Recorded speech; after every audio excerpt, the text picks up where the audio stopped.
Money is the byproduct of your attitude, skill and knowledge. Even നിങ്ങൾക്ക് ചിന്തിക്കാൻ പറ്റില്ല, കൊട്ടേഷനിൽ കൊടുക്കുന്നതൊക്കെ പറയും, ആ ഒരു പറയും. ഇന്ന് ലേൺ ഏൺ എൻജോയ് ഒരുമിച്ചാണ്. അതായത് ലേൺ ചെയ്തിട്ട് ഏൺ ചെയ്തിട്ട് എൻജോയ് ചെയ്യുമ്പോഴേക്കും 50 വയസ്സ് കഴിഞ്ഞിട്ടുണ്ടാവും. ഒരു സെന്റൻസ് ഉണ്ട്, കൊക്കിലൊതുങ്ങുന്നത് ഭർത്താവും. അതെ, ഞാൻ കൊക്കിന് വലിപ്പം കൂട്ടി. ശരിക്കും പറഞ്ഞാൽ മറ്റുള്ള മാർക്കറ്റിൽ ലീഡർ റിച്ച് ആവണമെങ്കിൽ ഉണ്ടല്ലോ, അവന് പണിയുണ്ട്. അതിന് ഭേദം എവിടെയെങ്കിലും ജോലിക്ക് പോകണം. കാരണം അറിയാം, ഒരുപാട് പെയിൻ എടുത്തിട്ടാണ് എന്താവുന്നത് ഈ വ്യക്തി അവിടെ ആവുന്നത്. ശരിക്ക് ലാംഗ്വേജ് പഠിക്കാതെ ലാംഗ്വേജിനെ പ്രണയിക്കാൻ പറ്റും. പിന്നെ അവൻ കയറി പിടിക്കുകയില്ല. വിശപ്പുള്ളവന് ഭക്ഷണം വിളമ്പി കൊടുക്കേണ്ട ഊട്ടുപുര എവിടെയെന്ന് പറഞ്ഞാൽ. അതുകൊണ്ട് എത്രയോ കുട്ടികൾ എഴുതാൻ പോലും അറിയാത്തവർ ഇന്ന് ഇന്റർനാഷണൽ സ്പീക്കേഴ്സ്.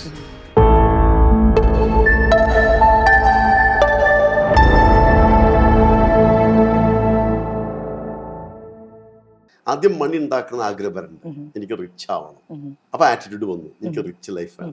ഞാനത് പറയുമ്പോൾ എന്ത് മാഷ ഈ റിച്ച് ലൈഫ് സ്റ്റൈൽ, അത് ഒരു മണി കൊണ്ട് മാത്രമല്ല, കൾച്ചറൊക്കെ ഉണ്ടായില്ല. ഉദാഹരണത്തിന് നമ്മൾ യാത്ര ചെയ്യുമ്പോൾ എയർപോർട്ടിന്റെ കൾച്ചർ നമുക്ക് മറ്റു സ്ഥലം കിട്ടുന്നില്ലല്ലോ. മറ്റു യാത്ര ബസ് അങ്ങനെ അത് വേറെ കൾച്ചർ. അപ്പോൾ more money more options, that's all. ഈ മണി എന്ന് പറയുന്ന ആൾക്കാർ തെറ്റിദ്ധാരണയാണ്. എന്നോട് സ്ത്രീ പറഞ്ഞു വെച്ചിട്ടുണ്ട്, മാഷേ പൈസ ഇല്ലാത്തതുകൊണ്ട് ഞങ്ങളൊക്കെ പാവങ്ങളായി എന്ന് പറഞ്ഞു. അപ്പൊ ചോദിച്ചാൽ എന്താ അങ്ങനെ പറഞ്ഞു ചോദിച്ചു. മാഷ പൈസ ഇല്ല, നിങ്ങൾ അങ്ങനെ പറയരുത്. എന്താ മാഷാണ് പറഞ്ഞത്?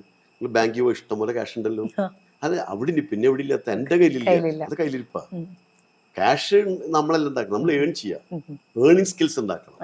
കാരണം ലോക ചരിത്രത്തില് റിച്ചിനെ കുറിച്ച് പഠിക്കുമ്പോൾ, റിച്ച് ആൾക്കാരെ കുറിച്ച് പഠിക്കുമ്പോൾ 80% പുവർ ഫാമിലിന്ന് വന്ന് റിച്ച് ആൾക്കാണ് 80%. 20 മാത്രം റിച്ച് വേണ്ടി വന്നിട്ടുള്ളൂ. അപ്പൊ സ്കോപ്പ് ആർക്കാ കൂടുതൽ? പൂർണ്ണമാണല്ലോ. അത് ഹിസ്റ്ററിയാണ്. കാരണം അവര് ബാക്ക്ഗ്രൗണ്ട് എല്ലാം നോക്കി ഇത് ബ്രെയിനിലൂടെ ഡെവലപ്പ് ചെയ്ത് വന്നതാണ്. ഇത് പറഞ്ഞു വരുന്നത്, money is the by product of your attitude, skill and knowledge. ഇത് നിങ്ങൾ മാക്സിമം ബിൽഡ് ചെയ്ത് കഴിഞ്ഞാൽ ആ പെർഫോമൻസ് മാറും. ഇപ്പൊ ഒരു ഗുണം എന്ന് പറയാം, ഇപ്പോ ഒരു സാധാരണ വ്യക്തിക്ക് വേൾഡ് വൈഡ് ബിസിനസ് ചെയ്യാവുന്ന സോഷ്യൽ മീഡിയ വന്നു, ഓൺലൈൻ പ്ലാറ്റ്ഫോം വന്നു. നിങ്ങൾക്ക് ഫാസ്റ്റസ്റ്റ് ആയിട്ട് എന്തുണ്ടാക്കാം. ഇപ്പൊ പഴയ കാലത്ത് എങ്ങനെയാണെങ്കിൽ ഇത്രയും ഓപ്പണിംഗ് എക്സ്പോഷർ ഇല്ല. നമ്മളിങ്ങനെ കുറെ പഠിക്കുക, കുറെ ജോലിക്ക് പോയി എല്ലാം കഴിയുമ്പോൾ ആസ്വദിക്കുമ്പോൾ ജീവിതം കഴിഞ്ഞിട്ടുണ്ടാവും. ഇന്ന് ലേൺ ഏൺ എൻജോയ് ഒരുമിച്ചാണ്. അപ്പോഴത് ലേൺ ചെയ്തിട്ട് ഏൺ ചെയ്തിട്ട് എൻജോയ് ചെയ്യുമ്പോഴേക്കും 50 വയസ്സ് കഴിഞ്ഞിട്ടുണ്ടാവും. ഇന്നെങ്ങനെയല്ലേ? ഇന്നെങ്ങനെയാ ലേണിംഗ് ഒപ്പം തന്നെ ഏണിങ്ങും ഒപ്പം തന്നെ എൻജോയ്മെന്റ്. അപ്പോൾ ആ സമയത്ത് സംഭവിക്കാം. അപ്പം ഈസിലി ഉണ്ടാക്കുന്ന കോൺസെപ്റ്റ് ഇവിടെ ഇല്ല. പക്ഷെ ഫാസ്റ്റസ്റ്റ് ആയിട്ട് ഉണ്ടാക്കാൻ പറ്റും. ഞാൻ ഈസി വേർഡ് ഉപയോഗിക്കില്ല ഒരിക്കലും. കാരണം അത് ഫാസ്റ്റസ്റ്റ് വരണമെങ്കിൽ അത്രയും അവൻ ബ്രെയിൻ വർക്ക് ചെയ്യുന്നുണ്ട്, സ്കില്ല് വേണ്ട, എന്തെങ്കിലും കിട്ടുന്നത്. അപ്പൊ പേഴ്സണൽ ഡെവലപ്മെന്റിലൂടെ പ്രൊഫഷൻ അച്ചീവ് ചെയ്യാൻ. അപ്പൊ ഈസി മണി അത് ചിന്തിക്കരുത്. ഇപ്പൊ സാറിന് ഒരുപാട് ശിഷ്യഗണങ്ങളുള്ള ഒരാളാണ് സാർ. അപ്പോൾ പേഴ്സണലി ഒരു അറ്റാച്ച്ഡ് ആയിട്ടുള്ള ഏതെങ്കിലും ശിഷ്യന്മാരുണ്ടോ? ഒരുപാട് ശിഷ്യന്മാരുണ്ട്. എനിക്ക് 35 ഇയേഴ്സ് കഴിഞ്ഞു. ഒരുപാട് എക്സ്പീരിയൻസ്ഡ് ആണ്.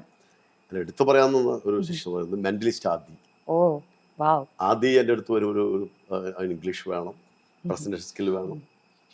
എന്നാൽ ആദ്യം വേൾഡ് വൈഡ് ഫേമസ് അല്ലേ, ഇന്റർനാഷണൽ. അങ്ങനെ ഒരുപാട് പേരുണ്ട് പല മേഖലകളിൽ. ഇപ്പൊ നമ്മൾ രണ്ടുപേരും സംസാരിച്ചു തുടങ്ങിയിട്ട് കുറച്ച് സമയങ്ങളായി. ഇപ്പൊ സാറിന് ഇപ്പോൾ ഞാൻ ഒരു സ്റ്റുഡൻ്റായി സാറൊന്ന് ഫീൽ ചെയ്യുകയാണെങ്കിൽ എന്നിൽ വരുത്തേണ്ട ചേഞ്ചസ് എന്തൊക്കെയായിരിക്കും സാർ? എനിക്കൊരു അഡ്വൈസ് ചോദ്യമാണല്ലോ ഇതില്. നമ്മൾ ഒരാളെ ചേഞ്ച് എന്ന് പറയുന്നത് ഫസ്റ്റ് ആൾക്ക് വേണ്ട എന്താണ്, ആൾ എന്താവൻ ആഗ്രഹിക്കുന്ന ആൾക്ക് ആൾ ആദ്യം റിവീൽ ചെയ്യും. അതിനനുസരിച്ച് ചേഞ്ചസ് ആണ് വരുത്തേണ്ടത്. ബേസിക് ചേഞ്ച് നമ്മൾ പറയും, പേഴ്സണാലിറ്റി വേണം, കുറെ പറയും. ഞാൻ അതിന് വിട്ട് കസ്റ്റമൈസ്ഡ് ആയിരിക്കും. അപ്പൊ what you want to become, നമ്മുടെ ജീവിതത്തിൽ ഏറ്റവും വലിയ ചോദ്യം എന്നുണ്ടെങ്കിൽ, ഇപ്പൊ ഞാനൊരു ചോദിക്കുന്നത്, miss Edison what do you want to become? That's the $1 million question. ജീവൻ എന്ന് പറഞ്ഞാൽ നമ്മുടെ വിഷനായി മാറാം, വിഷൻ മിഷനും പാഷൻ ആവാം. ഇപ്പോൾ സ്റ്റോറീസോ എന്ന നമ്മുടെ ഇന്നത്തെ ഈ ചാനലിന്റെ ഒരു ആങ്കർ ആയിട്ടിരിക്കുമ്പോൾ, എന്തായാലും ഇത്ര എക്സ്പീരിയൻസ്ഡ് ആയിട്ടുള്ള സാറാണ് എൻ്റെ ഓപ്പോസിറ്റ് ഇരിക്കുമ്പോൾ, സാറിന്റെ പോയിന്റ് ഓഫ് വ്യൂവില് എനിക്ക് ഒരു ആങ്കർ എന്നുള്ള രീതിയിൽ എന്തെങ്കിലും ചേഞ്ചസ് വരുത്തണമെങ്കിൽ സാറിന് എന്തായാലും ഫീൽ ചെയ്തിട്ടുണ്ടാവുമല്ലോ.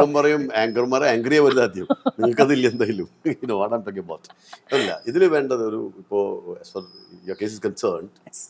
നമുക്ക് ഇനിയും നമ്മുടെ ബോഡി ലാംഗ്വേജ് നമ്മളെപ്പോഴും തിങ്ക് ഓഫ് എക്സലൻസ്. ഞാൻ പെർഫെക്ഷൻ്റെ ആളല്ല, കാരണം but in such A perfection you know നമ്മൾ എക്സലൻസിൽ എത്തപ്പോൾ എക്സലന്റ് ആവാനേ പറ്റുള്ളൂ. പെർഫെക്ഷൻ ഒന്നും എൻഡ് കഴിഞ്ഞില്ലേ, പെർഫെക്റ്റ് മൊബൈൽ ഒന്നുമില്ല, അപ്പൊ പെർഫെക്റ്റ് ആംഗിൾ ഒന്നുമില്ല. നിങ്ങൾ ചെയ്യേണ്ടത് എന്താണെങ്കിൽ observe other better angles, best angles. നമുക്ക് എപ്പോഴും ബെറ്റർമെന്റ് ഉണ്ട്. ഇപ്പൊ ഞാൻ പോലും ചെയ്യുന്നത് അതാ, ബെറ്റർ മൈസെൽഫ് ഈച്ച് ഡേ. ഇന്ന് ഞാൻ ഇനി എന്ത് ചെയ്യണം വളരാനായിട്ട് എൻ്റെ. അപ്പൊ നമ്മുടെ മേഖല ഇപ്പൊ as far as language concerned, voice modulation ഇനി കുറച്ച് നന്നാക്കാൻ നോക്കുക. നമ്മൾ കൂടുതൽ വീണ്ടും വീണ്ടും ആ ഒരു ശരിക്കും എപ്പോഴും ഈ മൈൻഡ് സെറ്റ് മതി. എന്ത് ഇംപ്രൂവ് അത് വലിയൊരു ആറ്റിറ്റ്യൂഡാണ്. ബോഡി ലാംഗ്വേജും കുറച്ചുകൂടി ഇമ്പ്രൂവ് ചെയ്യാം. പിന്നെ എന്താ പറയാ, നമ്മളെ ഇനി നമ്മൾ ചോദിക്കാതെ ചോദ്യങ്ങൾ ക്രിയേറ്റ് ചെയ്യുക, പുതിയ രീതിയിൽ അവതരിപ്പിക്കാൻ നോക്കുക. ഓൾവേസ് ഞാൻ എപ്പോഴും പറയാൻ, before going to bed think with pen and pad. അത് അത് അത് നമ്മുടെ ആൾക്കാർ ചെയ്യുന്നില്ല. നമ്മുടെ ആൾക്കാർ ചെന്ന് കിടന്നുറങ്ങാൻ തുടങ്ങും. അപ്പോൾ നിങ്ങളുടെ സമയത്ത് നിങ്ങൾക്ക് ഇനിയും നിങ്ങളുടെ ലാംഗ്വേജ് ഇതിനേക്കാൾ മോഡിഫൈ ചെയ്യാൻ പറ്റും. കാരണം എപ്പോഴും there is a possibility of improvement at any time in your life. ഈ ചിന്തിക്കുന്ന ആളാണ് ഞാൻ. അങ്ങനെ അതുകൊണ്ട് ഞാൻ പോലും ചിന്തിക്കുന്നുണ്ടെങ്കിൽ you know how to improve myself. പക്ഷെ നമുക്ക് അതിനനുസരിച്ചുള്ള ഡ്രീം ഉണ്ടാവും. ഡ്രീം ഇല്ലാത്ത വ്യക്തിക്ക് the power of dream is the power of action. Action എന്താണ്? കമ്മിറ്റ്മെന്റ്. ശരിക്കുള്ള ആക്ഷൻ കമ്മിറ്റ്മെന്റ് ആണ്, ചെയ്യാന്നുള്ളത് തന്നെയാണ്. അപ്പൊ ചെയ്യുന്നില്ലെങ്കിൽ അവിടെ എന്തില്ല? കമ്മിറ്റ്മെന്റ്. പലരും ഡയലോഗ് പറയും. ഒരു വേഴ്സ്റ്റ് ആയിട്ടുള്ള ഒരു കുട്ടീനെ സാറിന്റെ അടുത്ത് കൊണ്ട് നിർത്തി കഴിഞ്ഞാൽ എങ്ങനെയാണ് ആ കുട്ടീനെ ഒന്ന് ഡെവലപ്പ് ചെയ്തെടുക്കുക സാർ? അതൊരു വളരെ ഇമ്പോർട്ടൻറ്റ് ക്വസ്റ്റ്യൻ, റെലവന്റ് ക്വസ്റ്റ്യൻ ആണ്. കാരണം എൻ്റെ ലൈഫിൽ എൻ്റെ മിഷൻ തന്നെ അതാണ്. അത് ചെയ്യണം ഏറ്റവും. കാരണം നന്നായി അറിയുന്നൊരു കുട്ടി നന്നായിട്ട് കുട്ടിയെ ഡെവലപ്പ് ചെയ്യാൻ പറ്റും. പക്ഷെ എൻ്റെ അടുത്തുള്ള 80% വളരെ മോശമായിട്ട്, പഠിക്കാൻ മോശമാണ്, അത് പിന്നെ സഹിക്കാം. ക്യാരക്ടറിൽ വളരെ മോശമായിട്ട്, ഈവൻ നിങ്ങൾക്ക് ചിന്തിക്കാൻ പറ്റില്ല.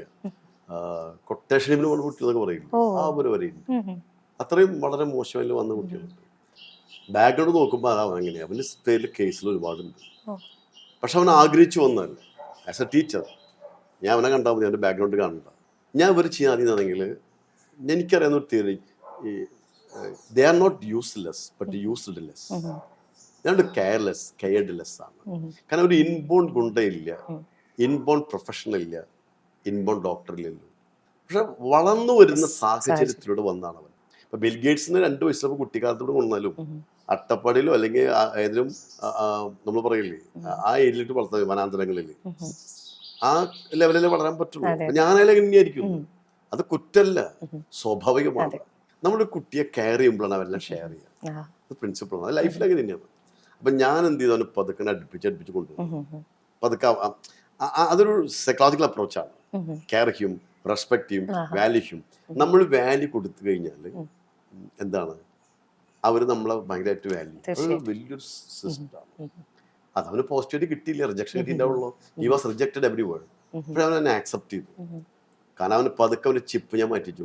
ഞാൻ ആദ്യം എന്താണെങ്കിൽ ഇവരെ അടുപ്പിച്ച ശേഷം I make the mentals the value of the dream. നിങ്ങൾക്ക് പറ്റും ആ ഒരു മൈൻഡ് സെറ്റ് ക്രിയേറ്റ് ചെയ്ത് ട്രെയിനിങ് ഞാൻ ആദ്യം കൊടുക്കാം. Set the mind first, psycholinguistic. പിന്നെ ഫസ്റ്റ് ആറ്റിറ്റ്യൂഡ് മാറ്റിയെടുക്കും. സെക്കൻഡ് അവരെ ഇംഗ്ലീഷ് ലാംഗ്വേജിൽ ഫ്ലുവൻ്റ് ആക്കി എടുക്കുക. തേർഡ് അവരെ presentation skill, empowering themselves. Fourth creative thinking through reading and interactions. 4 നല്ല കാര്യം ഒരു വ്യക്തി ഉണ്ടായാൽ മതി. I mean first of all English, presentation skill, professional personality, creative thinking. ഈ 4 കാര്യങ്ങൾക്ക് ആ വ്യക്തിനെ റെഡിയാക്കി കഴിഞ്ഞാൽ പിന്നെ അങ്ങനെ ചിന്തിക്കും. അപ്പോൾ ഈ പയ്യൻ ഞാൻ അങ്ങനെ കൊടുത്ത് കയറ്റി 6 മാസം ട്രെയിനിങ് കൊടുത്തു. പിന്നെ അവൻ ഓട്ടോമൊബൈൽ ഇൻഡസ്ട്രി ഇന്റർവ്യൂ ചെന്ന് അവനെയാണ് ഫസ്റ്റ് സെലക്ട് ചെയ്തത്. ആ ഇൻഡസ്ട്രിയിൽ ചെന്നിട്ട് ആ ഷോറൂമിൽ അവൻ്റെ വർക്കാർ സെയിൽസ്മാൻ. അവിടെ നിന്നിട്ട് അവൻ 4 മാസം കൊണ്ട് കേരളത്തിൽ നമ്പർ 1 സെയിൽസ്മാനായി. 7ാമത്തെ മാസം ഓൾ ഇന്ത്യയിൽ ദ ബെസ്റ്റ് സെയിൽസ്മാൻ അവാർഡ് അവന് കിട്ടിയത്. Now he is the inspiration. ഇപ്പൊ ഇവനാണ് ആ കമ്പനി മുഴുവൻ ഇൻസ്പിറേഷൻ. അപ്പോൾ ഡെസ്പിറേഷൻ എന്ന് എവിടേക്ക് എത്തിച്ചു നമ്മൾ? ഇൻസ്പിറേഷൻ. ഇതൊരു ട്രാൻസ്ഫോർമേഷൻ ആണ്. ഇത് പറ്റും. പറ്റണമെങ്കിൽ ആദ്യം അധ്യാപകർ മൈൻഡ് വേണം, ഇവനെ നന്നാക്കി എടുക്കണം. ഓരോ സ്റ്റുഡന്റിനെയും നമ്മുടെ സ്വന്തം മക്കളെ പോലെ കാണാൻ പറ്റും, അല്ലെങ്കിൽ ചെയ്യാൻ പറ്റും. അപ്പോൾ ഇവിടെ നമുക്ക് ഇങ്ങനെയാണ് എഡ്യൂക്കേഷൻ വരേണ്ടത്. But touch a heart they will give the brain. നമ്മൾ കണ്ടീഷൻ ചെയ്യണം എന്ത്, you are ordinary, good for nothing. എന്നോടൊക്കെ എന്താ പറഞ്ഞറിയാം, ഇംഗ്ലീഷ് അറിയില്ല, വീട്ടിൽ 5 പൈസ ഇല്ല. അപ്പോൾ നമ്മൾ വലിയ സ്വപ്നം കാണുന്നു. അപ്പോൾ നാട്ടുകാരും ബന്ധുക്കളും ഒരു ഫംഗ്ഷൻ വെച്ചിട്ട് എന്നെ കളിയാക്കി തന്നു, മോനെങ്ങടെ വന്നാൽ വീട്ടിൽ വലിയ സാമ്പത്തിക മുഴുവൻ കടങ്ങളല്ലേ. അതെ, നീ തോറ്റില്ല, പ്രിഡിറ്റി പോവുക, നീ എന്തെങ്കിലും ഉദ്ദേശം? അല്ല, എനിക്ക് ഇന്റർനാഷണൽ എന്ന് പറഞ്ഞപ്പോൾ ഒരു കളിക്ക് പറഞ്ഞ ഒരു സെന്റൻസ് ഉണ്ട്, കൊക്കിലൊതുങ്ങുന്നത് കൊത്താവും. അതെ, ഞാൻ കൊക്കിന് വലിപ്പം കൂട്ടി. നമ്മളെന്തിനീ പാരമ്പര്യ ദാരിദ്ര്യം കൊണ്ട് നടക്കണം? അപ്പൊ നമ്മൾ കൊക്കിന്റെ വലിപ്പം കൂട്ടാൻ അവർ പറഞ്ഞിട്ടില്ലല്ലോ. അപ്പൊ ഞാൻ ഓരോ സ്റ്റുഡന്റെയും എന്ത് ചെയ്യുന്ന അവരെ കൊക്കിന്റെ വലിപ്പം കൂട്ടാണ്. ആ കൂട്ടുന്ന പ്രക്രിയയാണ്. It's A process. അതൊരു സുപ്രഭാതം നടക്കില്ല. ഞാൻ പറഞ്ഞ പ്രസവിക്കുന്ന 9 മാസം വേണ്ട. ആശുറായാണെങ്കിലും ഡിസ്കൗണ്ട് ഒന്നും ഇല്ലല്ലോ, എനിക്ക് അത്ര ചോദിക്കാം. അപ്പൊ ഒരു വ്യക്തിനെ ട്രാൻസ്ഫോം ചെയ്തിട്ടുണ്ട്. ഞാൻ 35 ഇയേഴ്സ് കൊണ്ട് അയ്യോ, അതാണ് എൻ്റെ അസറ്റ്. ഒരു പ്രതീക്ഷയാർന്ന കുട്ടികൾ അവരൊക്കെ ട്രാൻസ്ഫോംഡ് ആയിട്ട് ഇന്റർനാഷണൽ ആയിട്ട് കണ്ടു. ഇന്റർനാഷണൽ ആണ് അവരൊക്കെ, വേൾഡ് വൈഡ് ഫേമസ് ആയ ഒരുപാട് പേരുണ്ട്. ഇപ്പോൾ നെറ്റ്വർക്ക് കമ്പനീസ് ഒന്നിനു പുറമെ ഒന്നായി വന്നുകൊണ്ടിരിക്കുകയാണ്. ഒരുപാട് പേര് അതിൽ പൈസ ഇൻവെസ്റ്റ് ചെയ്ത് പോയിട്ടുണ്ട്. അപ്പൊ സാറിന് എങ്ങനെയാണ് അതിന്റെ പോയിന്റ് ഓഫ് വ്യൂല് സാർ എങ്ങനെയാണ് അതിനെ കാണുന്നത്? നല്ല ക്വസ്റ്റ്യൻ ആണ്. പോയിട്ട് ആദ്യം പറഞ്ഞ നെഗറ്റീവ് പറഞ്ഞു, പോയിട്ട് കിട്ടിയ ആൾക്കാരുണ്ടല്ലോ. അതെ, നമ്മളെ ആൾക്കാർ എപ്പോഴും പോയിട്ട് ആദ്യം പറയാം, അത് നെഗറ്റീവുകൾ ആദ്യം വരും. നമുക്ക് വരാം. Multi level marketing, network marketing, direct selling, പല പേരുകളുണ്ട്. ഇത് ഫോറിൻ കൺട്രികളിൽ പോസിറ്റീവ്. ഇത് ചെയ്യുന്നതിനൊരു രീതി ഉണ്ട്. ആദ്യം ഒരു നെറ്റ്വർക്ക് ചെയ്യുന്ന സമയത്ത് ഞാനൊക്കെ ചെയ്തിരുന്ന കാലഘട്ടം ഉണ്ടായിരുന്നു, ട്രെയിനിങ് കൊടുത്തത്. ഞാൻ 5 കാര്യങ്ങൾ പറയും. ഈ 5 കാര്യങ്ങൾ നോക്കിയിട്ട് വേണം ഇത് ചെയ്യാൻ. നമ്മുടെ ആൾക്കാർക്ക് ആർത്തിയാണ്, അവന് കിട്ടില്ല, അപ്പം ഞാൻ ചടി വീണു, എനിക്കും കിട്ടണം. അങ്ങനെയല്ല ഇത് ചെയ്യേണ്ടത്. നമ്മളൊക്കെ ചെയ്യാൻ അറിയാത്തതുകൊണ്ടാണ്.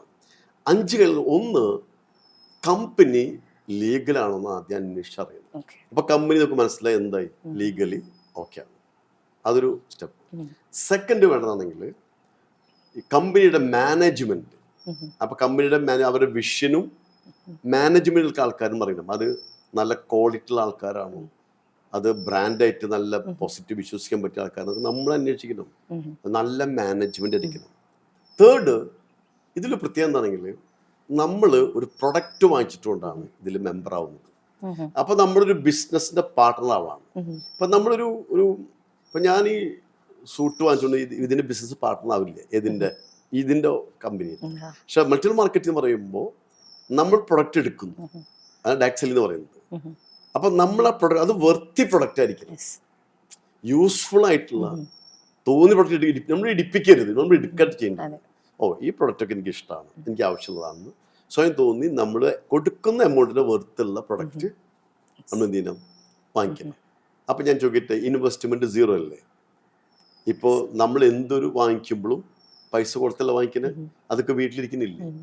ഇല്ലേ? അപ്പോൾ നമ്മുടെ മണിക്കനുസരിച്ചുള്ള വെർത്തുള്ള പ്രൊഡക്റ്റ് കിട്ടുമ്പോൾ നമ്മുടെ ഇൻവെസ്റ്റ്മെന്റ് എന്താ പറയൂ, 0. നമ്മൾ വേറെ കടയിൽ നിന്നൊക്കെ വാങ്ങിക്കുന്നില്ല, ഇതെല്ലാം നെറ്റൊക്കെ നിൽക്കട്ടെ. നമ്മൾ എത്രയോ സാധനം വീട്ടിലെ സാധനം പലതും വാങ്ങിക്കുന്നു, നമുക്ക് സ്വന്തം കാര്യങ്ങൾ, നമ്മുടെ ഡ്രസ്സ് അടക്കമല്ലേ, മൊബൈൽ അടക്കം അങ്ങനെയില്ല. അപ്പോൾ ഇൻവെസ്റ്റ്മെന്റ് ഈസ് 0. ആ ഇൻവെസ്റ്റ്മെന്റ് നിങ്ങൾ എന്തുണ്ടാവുന്നു, അതിലെ പാർട്ട്ണറായി മാറുന്നു, ബിസിനസ് പാർട്ട്ണർ ആവുന്നു. അത് തേർഡ് സ്റ്റെപ്പ്. അപ്പോൾ പ്രൊഡക്റ്റ് എന്തായിരിക്കണം, വർത്തിയായിരിക്കണം. ഫോർത്ത് എന്ന് പറയുന്നത് ഇതിന്റെ ഇൻകം പ്ലാൻ. ഇവർ ഇൻകം തരാൻ, കാരണം ഇവർ ചെയ്യുന്നത് എന്താണെങ്കിൽ ഡയറക്റ്റായിട്ട് നമ്മളുടെ ഇതിനെ സ്പ്രെഡ് ചെയ്യിക്കുമ്പോൾ മിഡിലായി നിൽക്കുന്ന ഹോൾസെയിൽ റീറ്റെയിൽ പരസ്യം ചെയ്യുന്ന ഫിലിംസ് പലർക്കും പൈസ കൊടുക്കും. ഇതൊക്കെ ഒഴിവാക്കിയിട്ട് ആ എമൗണ്ട് ആണ് കമ്മീഷനായിട്ട് ഡിസ്ട്രിബ്യൂട്ട് ചെയ്യുന്നത്. അത് കറക്റ്റായിട്ട് കിട്ടുന്ന സിസ്റ്റം ഉണ്ടോ, കറക്റ്റായി നടക്കണമെന്ന് അന്വേഷിക്കണം. ആ സിസ്റ്റം എങ്ങനെയാണ്, അത് നടക്കണമെന്ന് അന്വേഷിക്കണം. എഡ്യൂക്കേറ്റഡ് ആയിരിക്കണം നമ്മളത് അന്വേഷിക്കണം. അങ്ങനെ ഇപ്പൊ മനസ്സിലായി, നല്ല എന്താണ് ഇൻകം പ്ലാൻ ആണ്. അപ്പോൾ 5ാമത്തെ കൂടി ശരിയാവണം, ട്രെയിനിങ് ഉണ്ടായിരിക്കണം. ആർമിയിൽ ചെയ്യുന്ന ട്രെയിനിങ് ഇല്ലേ, ചെന്നൊരു തോക്ക് എടുത്തു കൊടുക്കും, ഇല്ല. അതെന്തത് വെടിയപ്പം എവിടെയെന്ന് പറയാൻ പറ്റില്ല, വെടിയിച്ച് എവിടെയെന്ന് പറയാൻ പറ്റില്ല, ശരിയല്ലേ? നമ്മളിത് സ്കൂൾ കുട്ടികൾ വിടുന്ന ട്രെയിനിങ് അല്ലേ. ഒരു എൻട്രൻസ് പാസ്സായതുകൊണ്ട് അച്ഛൻ അറ്റാക്ക് വന്ന് അപ്പം തന്നെ ഓപ്പറേഷൻ ആകാൻ പറ്റും? അവനില്ലല്ലോ, അവൻ ഡോക്ടറല്ല.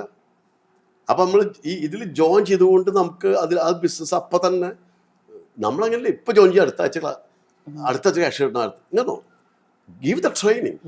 അപ്പം നല്ല ട്രെയിനിങ് ഉള്ള ഒരു കമ്പനി ആയിരിക്കണം. അതില്ലെങ്കിൽ ആ കമ്പനി അപ്പോൾ 5 കാര്യങ്ങൾ പക്കയായിരിക്കും. ഇവിടെ എന്താ നടക്കണമെന്ന് അറിയാം. ഇവിടെ ഇമോഷണൽ ജോയിനിങ് ആണ്, ഇൻഫോർമേഷൻ കൊടുത്തിട്ടല്ല. ഒന്നാമത് വരുന്ന ആൾക്ക് മാർത്തി എനിക്ക് വേഗം പൈസ കിട്ടണം, പറയുന്ന ആളാ നീ ജോയിൻ ചെയ്തോ വെറുതെ ഇരുന്നാൽ മതി, നടക്കില്ല. ശരിക്കും പറഞ്ഞാൽ മൾട്ടി മാർക്കറ്റിംഗ് ലീഡർ റിച്ച് ആവണമെങ്കിൽ ഉണ്ടല്ലോ അവന് പണിയുണ്ട്.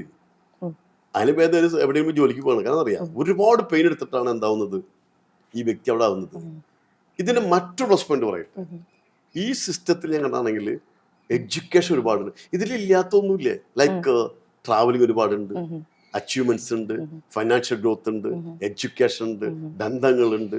ഈ മറ്റു കാര്യം പറയട്ടെ, താഴെ വന്ന വ്യക്തിനെ വളർത്താതെ മുകളിലെ വ്യക്തിയിൽ വളരാൻ പറ്റില്ല. അപ്പൊ ഈ ഇവന്റെ മനസ്സിലെപ്പോഴും ആരെ വളർത്താൻ ആഗ്രഹം എന്താണ്, താഴെയുള്ളവർ. മറ്റുള്ള വളർച്ചയുടെ നമ്മൾ വളരണ സിസ്റ്റമാണ് ശരിക്കും. You understand? മറ്റുള്ള ബിസിനസ് എങ്ങനെയാ, അവനെ താത്തിട്ടേ നമ്മൾ വളരണല്ലോ. കോമ്പറ്റീഷൻ എവിടെ, കോമ്പറ്റീഷൻ എന്താ, അവനെ വളർത്താനുള്ള കോമ്പറ്റീഷൻ. അപ്പൊ ഇത് പോസിറ്റീവ് അല്ലേ? ഇവിടെ പ്രോപ്പർ ആയിട്ടുള്ള രജിസ്ട്രേഷൻ അതുപോലെ മാനേജ്മെന്റും ഉള്ള കമ്പനീസും പൊളിഞ്ഞിട്ടുണ്ട്. അതിന് കാരണം എന്തായിരിക്കും? ഞാൻ നേരത്തെ ട്രെയിനിങ് കൊടുക്കണം. ഓക്കെ, അത് വേട്ട കൺവെൻഷണൽ കമ്പനിയിൽ പൊളിഞ്ഞിട്ടില്ല. ഇവിടെ നിങ്ങൾ നെറ്റ്വർക്ക് വിട്, എത്രയോ ബിസിനസ് സ്ഥാപനങ്ങളോട് പൊളിഞ്ഞു പോയിട്ടുണ്ട്. ഈ ഇന്ത്യയിൽ കേരളത്തിലേക്ക് പോയിട്ടില്ലേ, അതും നെറ്റ്വർക്കിലായിരുന്നില്ല അവരൊന്നും. പിന്നെ അവരെങ്ങനെ പോയത്? സക്സസ് ഫെയിലിയർ എല്ലാ ഫീൽഡിലുണ്ടെന്ന് നിങ്ങൾ നോക്കൂ. എത്ര കമ്പനികൾ പൊട്ടിപ്പോയി, എത്രയോ വ്യക്തികൾ പേഴ്സണൽ ഏത് ഫീൽഡിലേക്ക്. ഇതിൽ മാത്രമല്ല സക്സസ് ഫെയിലിയർ. എന്തുകൊണ്ട് ഫെയിലിയർ എന്ന് വെച്ചിട്ടുണ്ടെങ്കിൽ അതിന്റെ റീസൺ ഞാൻ 5 കാര്യങ്ങളിൽ, പ്രത്യേകിച്ച് ലീഡർഷിപ്പിലൂടെ ആൾക്കാർ ഡെവലപ്പ് ചെയ്ത് വന്നില്ല, ഇതിൽ വിജയിക്കില്ല. ഈയിടെ ഒരു മോട്ടിവേഷൻ സ്പീക്കർ തെറി വിളിച്ചർ ആ ഒരു വീഡിയോ നമ്മളെല്ലാവരും വൈറലായി കണ്ടതാണ്. എങ്ങനെയാണ് സാർ ആ ഒരു വീഡിയോന് എങ്ങനെയാ പ്രതികരിക്കണേ? അല്ല, നമുക്കത് ഭയങ്കര വിഷമമുള്ള കാര്യമാണ്. കാരണം ഞങ്ങളുടെ ഒരു ഫീൽഡാണ്, എനിക്കതിൽ വിഷമമുണ്ടാകാത്ത കുറിച്ച്. കാരണം സംഭവിക്കാൻ പാടില്ലാത്തായിരുന്നു. പ്രൊഫഷണൽ അപ്രോച്ച് പറഞ്ഞുതരാം. അവിടെ ശ്രദ്ധിക്കാതെ പോയെന്നുണ്ടെങ്കിൽ എൻ്റെ പേഴ്സണൽ വ്യൂ ആണ്, നമ്മൾ മറ്റുള്ളവർക്ക് ട്രെയിനിങ് കൊടുത്ത് അവരെ വളർത്തുമ്പോൾ അവരിലൂടെ നമ്മളും വളരണ ചിന്ത അതിൻ്റെ ആണ്. ഇതൊരു റെസിപ്രോക്കലാണ്, സിംബയോട്ടിക് ആണ്. ഞാൻ മറ്റുള്ളവരെ വളർത്തുമ്പോൾ, അതായത് ഒരു നടനെ വളർത്തുന്നത് പ്രേക്ഷകർ കൂടിയാണ്. തീർച്ചയായിട്ടും. അപ്പോ നമ്മുടെ മുമ്പിലിരിക്കുന്ന വ്യക്തികളിലൂടെയാണ് നമ്മൾ വളരുന്നത്. ഞാൻ അവിടെ വളർത്തുന്നുള്ളൊരു ചിന്ത ഒന്ന് എന്നിലൂടെയാണ് അവിടെ വളരുന്നത്. ഞാൻ പറഞ്ഞ ഞാൻ ആ ചിന്ത ഒരു ട്രെൻഡിലേക്ക് വരാൻ പാടില്ല. രണ്ടെന്താണെങ്കിൽ എപ്പോഴും നമ്മൾ എന്താ പറയാ, വളരും തോറും നമുക്ക് വേണ്ട എന്താണെങ്കിൽ ആറ്റിറ്റ്യൂഡ് മാറ്റേഴ്സ് അല്ല. അപ്പോൾ നമ്മൾ ഇൻപുട്ട് ഇന്റേണലി നല്ല ഗ്രോത്ത് ഇല്ലാതെ പെട്ടെന്ന് നമ്മൾ എക്സ്പാൻഡ് ചെയ്ത് കഴിഞ്ഞാൽ നമ്മൾ വളരെ ശ്രദ്ധിക്കണം. പിന്നെ നമ്മളിപ്പോൾ പറയും winners are conscious, losers are casual. Even a child can be guru. നിങ്ങളെല്ലാം തികഞ്ഞെന്ന് ആരാ പറഞ്ഞു? ഞാനൊരു ചിന്തിക്കില്ല. ഒരു കൊച്ചുകുട്ടി നമുക്ക് പഠിക്കാൻ പറ്റും. അപ്പൊ ശരിക്കും നമ്മൾ റിയൽ നോളജ് ഉള്ളിലേക്ക് വന്നു കഴിഞ്ഞാലേ നമ്മൾ ശാന്തരാവും. അദ്ദേഹം പഠിപ്പിച്ചൊരു കാര്യം, കസ്റ്റമേഴ്സ് റെസ്പെക്ട് ചെയ്യാനോട് പറയണ്ടായിരുന്നത്. അദ്ദേഹത്തിന്റെ കസ്റ്റമേഴ്സാണ് മുമ്പിലേക്ക് ഉണ്ടായിരുന്നത്. ലേണിംഗ് മൈൻഡ് ഉണ്ടെങ്കിൽ ഇതൊക്കെ നമുക്ക് പാഠങ്ങളല്ലേ, നല്ല പാഠങ്ങളല്ലേ. അദ്ദേഹത്തിന് മാത്രമല്ല അത് പാഠം വരുന്നത്. ഇപ്പൊ ഞങ്ങളെപ്പോലെ ട്രെയിനേഴ്സിന് ഇതൊരു മെസ്സേജാണ്, അതാണ് സമൂഹം തരുന്നത്. അപ്പൊ അവിടെ ആൾക്കാർ പ്രതികരിച്ചത് എന്താണെന്ന് അതിൽ നിന്ന് എല്ലാ ട്രെയിനേഴ്സും പഠിക്കണം. നാളെ മറ്റൊക്കെ സംഭവിക്കാം. അപ്പൊ each incident is nothing but learning process. അപ്പൊ തിരിച്ച് ഞാൻ ഇംഗ്ലീഷ് ഭാഷയിലേക്ക് ഒന്നും കൂടി വരികയാണ്. എങ്ങനെ ഇംഗ്ലീഷിനെ ഒന്ന് ഈസി ആയിട്ട് നമുക്ക് സംസാരിക്കാനും ലേൺ ചെയ്യാനൊക്കെ പറ്റുക? സാറിന്റെ ടിപ്സ് ഒന്ന് പറഞ്ഞു തരാമോ? ഞാൻ കൊടുക്കുന്നത് വളരെ അതെൻ്റെ ഒരു എന്താ പറയാ വലിയൊരു ഇഷ്ടപ്പെട്ടൊരു ഇതാണല്ലോ, പാഷൻ എന്ന് പറയാം. ശരിക്ക് ലാംഗ്വേജ് പഠിക്കാതെ ലാംഗ്വേജിനെ പ്രണയിക്കാൻ പറ്റും. ലവ് ഇംഗ്ലീഷ് എന്ന് പറയാം. Don't learn it. കാരണം തന്നെ വന്നോളൂ.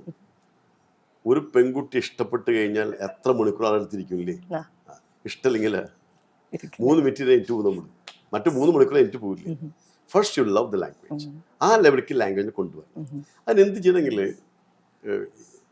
ഞാൻ ഇവരോട് പറയും, ഫസ്റ്റ് പറയാം ഇതുവരെ പഠിച്ച ഇംഗ്ലീഷൊക്കെ മറക്കാൻ പറയും. ആ കാരണം ബിഗ് ജേർണി ഇരിക്കുക. കാരണം അത് എക്സാമിന് വേണ്ടി പഠിച്ചതാണ്, നോട്ട് ഫോർ എക്സ്പീരിയൻസ്. അപ്പം എൻ്റെ ഒരു മെത്തേഡ് ഉണ്ട്, ഏനോ.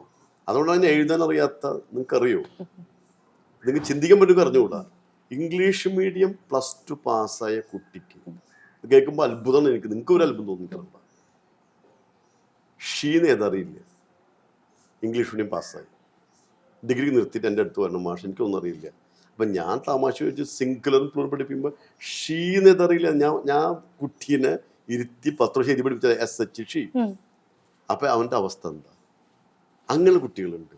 പഠിച്ച സ്കൂളിൽ പേര് മറക്കുന്ന കുട്ടികളുണ്ട്, സ്വന്തം അച്ഛൻ്റെ പേര് തമ്മിലുള്ള കുട്ടികളുണ്ട്. അപ്പോൾ അത്രയും അവസ്ഥയിൽ നിന്നപ്പോൾ പക്ഷെ ഞാൻ അതൊക്കെ പറയും, ഇതൊക്കെ മറന്നോളാൻ പറയും. കാരണം you are A human being, you are A human being. നമുക്ക് റീപ്രോഗ്രാം ചെയ്യാം. വേണോ രണ്ടുപേരും പറയും, നിങ്ങൾ പഴയ ഇംഗ്ലീഷ് മറക്കാം. രണ്ടാമത്തെ ഡിമാൻഡ് എന്നറിയാം, ഇനി പഠിക്കരുത്. പഠിക്കരുത് നിങ്ങൾ വീട്ടിൽ നിങ്ങൾ എൻ്റെ ഒപ്പം പ്രാക്ടീസ് ചെയ്യും. ഞാൻ ചോദ്യങ്ങൾ ചോദിക്കാല്ലേ കുട്ടികളോട്. എന്താ കാരണം അറിയാം? പൗർണമിയുടെ വീട്ടുകൾ വഴി പൗർണമിക്ക് അറിയില്ലേ? അറിയുന്നത് ഞാൻ ചോദിക്കേണ്ട ആവശ്യമില്ല. എന്റെ വീട്ടുകൾ വഴി പൗർണമിക്ക് അറിയില്ല, അപ്പോൾ ഞാൻ ചോദിക്കാൻ പാടില്ലല്ലോ. അപ്പൊ വിദ്യാർത്ഥിയെ കൃത്യമായിരുന്നു അറിയുന്ന അധ്യാപനം ചോദിക്കേണ്ട ആവശ്യമില്ല. ഇത് ചോദിച്ചാൽ ടെൻഷൻ അടിപ്പിക്കാൻ വിളിക്ക്. എന്തിന്? അവൻ അറിയുന്നവൻ പറയും, അറിയാത്തവൻ പറയില്ല. അപ്പൊ അവനെ കൃത്യമായിട്ട് അവന്റെ മനസ്സിൽ പതിപ്പിച്ചു കൊടുക്കുന്ന സിസ്റ്റം എൻ്റെ കയ്യിലുണ്ട്. അപ്പൊ ഞാൻ എന്തെങ്കിലും ഇത് ഫസ്റ്റ് നമ്മൾ നോക്കിയിട്ടുണ്ട്. മലയാളം പഠിച്ച ആദ്യം സൗണ്ട് കേൾക്കുന്നത്. സൗണ്ട് അല്ലേ കുട്ടി സൗണ്ട് ആദ്യം കേൾക്കുന്നത്.